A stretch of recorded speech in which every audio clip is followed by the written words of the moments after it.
Now it's time for another Board Game Brawl preview with Nick Minahan, sponsored by BoardGameBliss.com. Hey now, my name is Nick, this is Board Game Brawl, and today we're going to be taking a look at a game that is currently seeking funding on Kickstarter. That game is called Gruff, and it's from the company Studio Woe. Now, if you like what you see throughout the rest of this preview, I would encourage you to go to the official Kickstarter project page and find out even more information about Gruff and hopefully consider backing the project. I'm going to have a link at the bottom of the screen, at the beginning and the end of this video, and then down in the description section underneath the video, that will take you to the Kickstarter page. Now, what is Gruff? This is a competitive game for 2 players. Each player takes control of a shepherd in this fantasy world, and these shepherds are sort of dark, twisted individuals with their own goals and agendas. They've used sorcery and dark alchemy in order to mutate their flock of goats. And in so doing, they create these new creatures called Gruffs, which are basically like really mutated Lovecraftian goats of various different types and sizes and shapes. You're using your flock of Gruffs in order to attack your opponent, get through his Gruffs and get to his shepherd. Take out his shepherd, you will win the game. Of course, it's a little more complicated than that, and it's not quite that easy. Let's go ahead and take a brief look at how the game is played with a prototype version of the game. Then we're going to come back and I'll give you my final thoughts.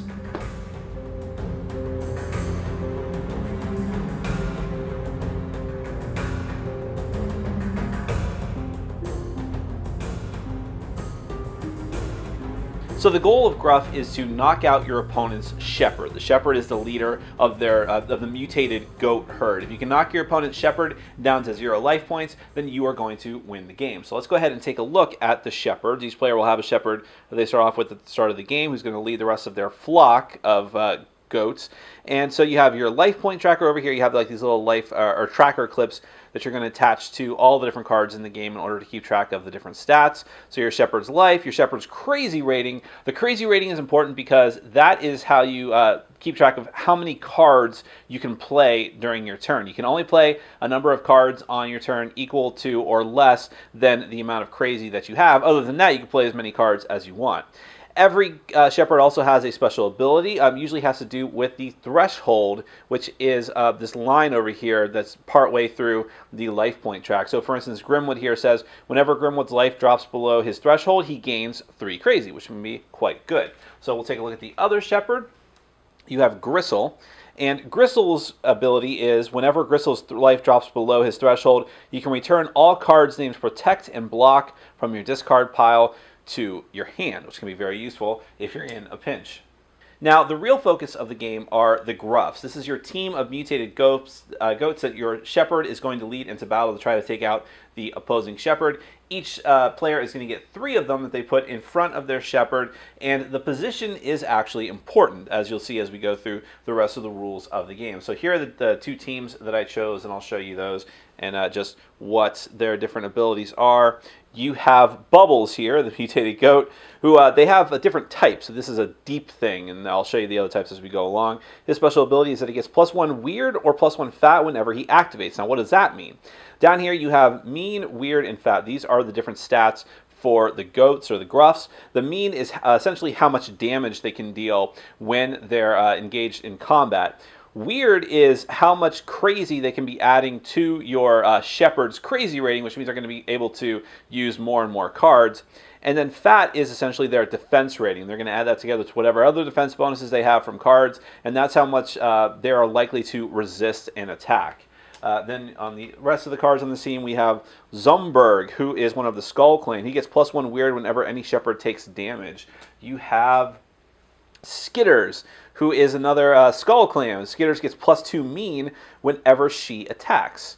Then on the other team, Gristle's team, you have Gaptooth, +1 fat when activated, and he's a Grendel.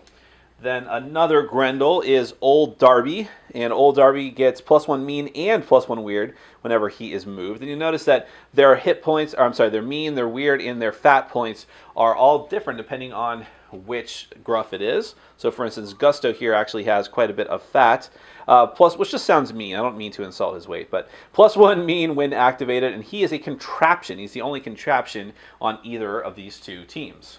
Now, once you're done with the setup, you go into turn order. You determine who's going to go first randomly, and then you'll follow these different steps on your turn in order. The first is just clean up from the previous round. So if you had previously, this will become a little bit clearer in a bit, but if you had previously initiated an attack on your last turn, that would resolve now, and you can remove any conditions from play, and you get to refresh your team. Now, refreshing your team is important because if every time that you use one of your Gruffs, you have to turn it sideways. And when you turn it sideways, it's considered exhausted. Now, you cannot get him back and use him again until your entire team is exhausted during your cleanup phase, at which point you are able to unexhaust them all. But the same thing happens if they're dead. If they're dead, then you're also going to have a chance to potentially resurrect them during the cleanup phase.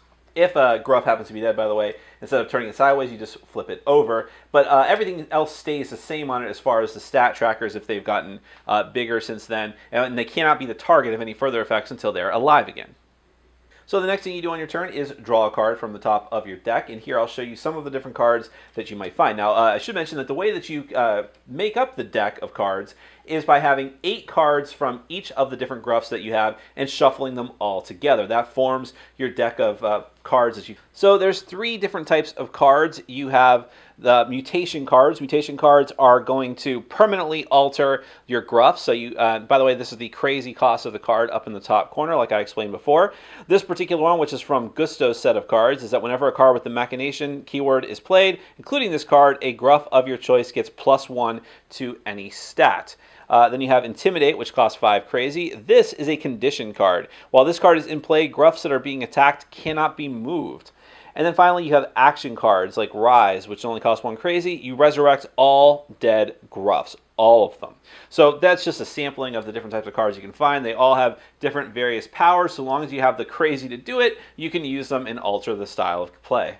For now, you're not playing the cards, you're just drawing one and holding on to it. The next thing you do during your turn is activate a Gruff. You take one of your Gruffs that is not exhausted or dead yet, and you activate it by turning it sideways, as I described before. Then at this point, you're able to play those cards from your hand as I described, and then you choose one of the actions, the tactical actions that you want your Gruff to take. Those different types of actions are either attacking, which very simply is initiating an attack against whatever Gruff is, and because remember I mentioned that the placement matters, you're pushing your Gruff forward and initiating an attack against the Gruff that is opposite on your opponent's side of the field.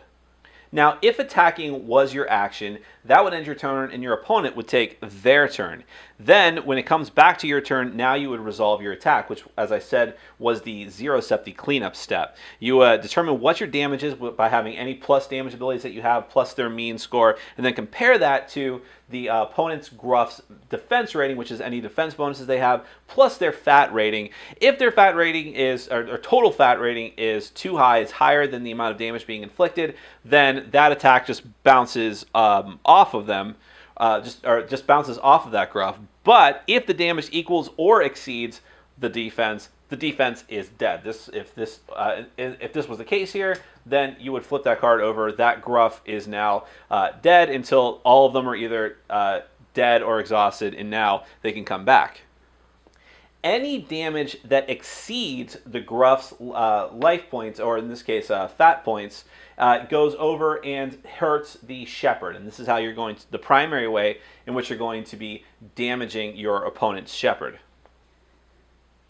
But taking a step back, let's talk about the other types of actions you can take instead of attacking. One of them is that you can move. You can simply swap places. One of your Gruffs can swap places, the one that you chose to activate, with one that is adjacent to it. You could also choose to grow. Very simply, you're going to increase any one of your active Gruff stats by 1. So if this guy, let's say he was back here where he began, and he was, I wanted to grow him, I can increase his mean stat to make him even more likely that I'm going to be able to not only kill the Gruff opposite him next time, but also potentially deal more damage to the Shepherd. And the last thing you can do is simply resurrect. You can return any dead Gruff to life in the unexhausted position with any other stuff that he already had on him, his stats and his mutations. So this is a way, if you don't want to wait, if one of your Gruffs that you really like has died, and you don't want to wait until everyone else is exhausted or dead to bring them back, you can do it prematurely. And that's really the game. You're going to keep activating your Gruffs using power cards when you can to make them bigger and stronger. Try to rip through your opponent's Gruffs, get to the Shepherd, take him out, and therefore win the game. There's a lot of other cards in the game. There's advanced cards, things like that, but I just wanted to give you a small taste of what the game is like. And now, let's get to my final thoughts. Nowadays, you see a lot of really similar themes, especially on Kickstarter. There's tons of zombie games. There's tons of straight-up H.P. Lovecraft games. I don't recall ever seeing a game with the theme of mutant goats being controlled by someone and fighting against another player. It's a very interesting and unique take on the type of genre of summoning monsters and fighting them against one another. And I'm always into unique themes, so it's good to see a game take a chance on something like this, and definitely stands out in the crowd on a very crowded field of Kickstarter projects. Now, of course, hand in hand with that theme, you also have a lot of interesting mechanics, because it's got the sort of back and forth of a competitive card game that you might expect from something like Magic the Gathering, where you've got creatures and you're fighting against one another. But in this case, you start off with all of your creatures on the field. You decide how you're going to place them in response to however the first player placed them.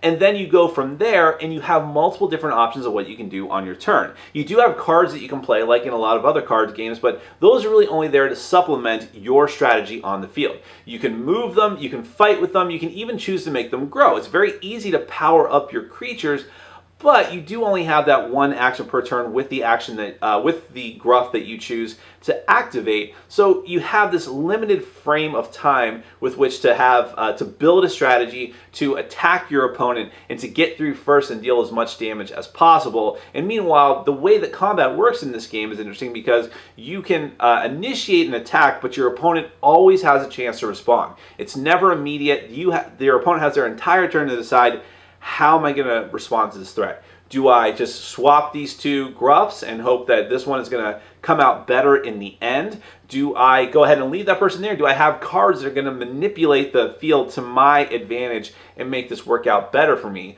When do you decide to resurrect one of your Gruffs early, or just let them all exhaust or all of them die and then refresh? You never feel like you're completely out of this game because of that aspect, because you'll always get your Gruffs back and be able to use them again. It's just a matter of time, but you can control when that happens, and the ability to decide how your team is going to fight, who you're going to focus on, what their strengths and weaknesses are, especially when you get more and more and more cards, as will be in the final game. You can definitely tailor make a team to your liking because of the way that your deck is built with the different cards from the 3 Gruffs that you choose. It's definitely highly customizable. So if you are the type of person who likes head-to-head card games, if you like unique themes, this is definitely going to be something that is right up your alley, and I would encourage you to go to the official Kickstarter project page, find out even more information than I described in this video, see more pictures of the game, see more of it in action, and then hopefully consider backing the project. I'll have a link at the bottom of the screen and then down in the description section below this video. That is Gruff from Studio Woe, currently on Kickstarter. My name is Nick, this has been Board Game Brawl, and I'm reminding you to get out there and game every day and in every way. Take care. Thanks for watching. Follow us on Facebook, Twitter, and Patreon. And make sure to check out our sponsor, Board Game Bliss, where you can find an amazing selection of games from around the world. BoardGameBliss.com. Thanks for your support.